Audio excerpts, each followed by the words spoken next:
Time for UpFront Fridays, a look at the week that was in Wisconsin politics, a week that saw files charged in the fake electors case in the state, and the first visit to the state from the Trump campaign since last week's guilty verdict against the presumptive Republican presidential nominee. But the GOP race for the 8th congressional seat takes the pole position this Friday.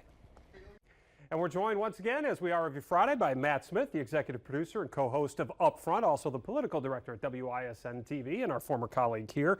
So it's been quite a week, Matt, for Tony Wied. I know you're going to speak with the 8th congressional candidate coming up on the show on Sunday. He had that fundraiser earlier in the week, and then today the report from the Milwaukee Journal-Sentinel that a complaint has been filed with the Elections Board about how some signatures that are needed to qualify to be on the ballot were obtained.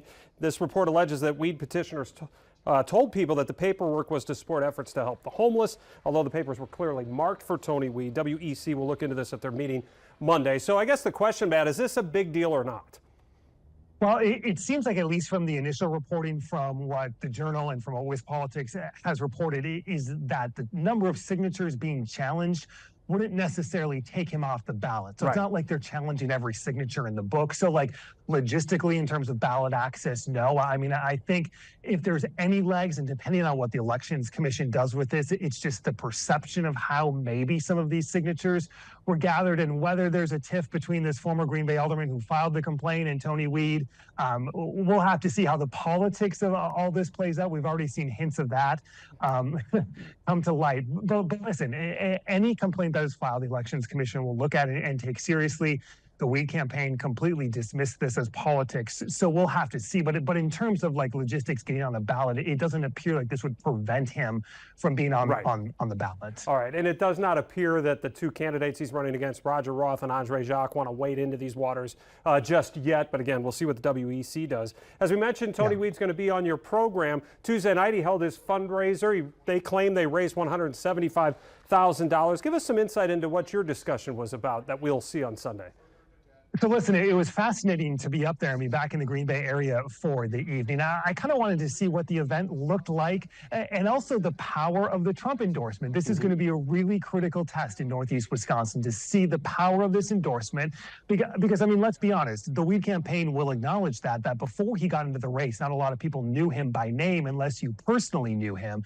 And listen, you're going against people like Roger Roth and Andre Jacques, more notable names, at least in the political world, in terms of their service and their time in the state Senate.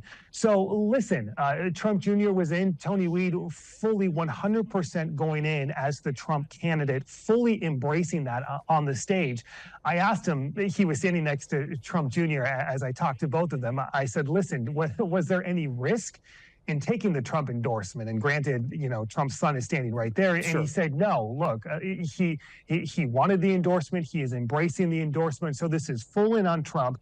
And it was interesting to see who they went after, especially Trump Jr. You're going to see this Sunday that he specifically went after Andre Jacques without being asked.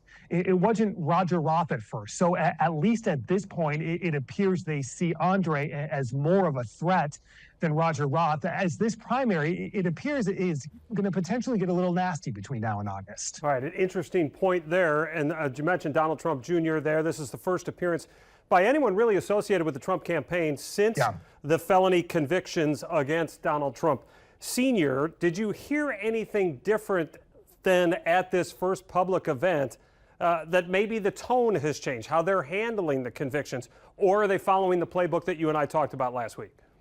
Yeah, I mean, listen, there wasn't anything too dramatically new. He brought it up a little bit in terms of his speech before the crowd. Him and I talked about it a little bit, but dismissed it. I asked and looked more forward toward the convention and now the sentence and what potential impact that will have, especially if for some reason the judge says Trump can't leave the state, he has to be home, or would sentence him to any type of jail time, which a lot of legal experts don't think will happen, but it's still on the table as a possibility.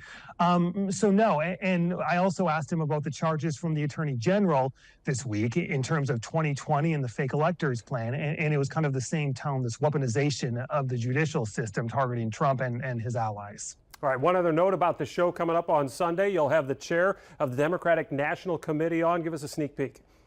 Yeah, so state Democrats are holding their state convention just this weekend, just like Republicans did a couple of weeks ago. Democrats are going to be in Milwaukee at Potawatomi Hotel and Casino. They're going to hear from all the names, right? Senator Baldwin, the governor, the Attorney General, Congresswoman Gwen Moore, and Jamie Harrison, the chair of the Democratic National Committee. The DNC, the convention, is going to be down the street from Milwaukee in Chicago. So there's a lot to talk to Jamie Harrison about. We're going to sit down with him tomorrow before the show, before he addresses the crowd in prime time tomorrow night.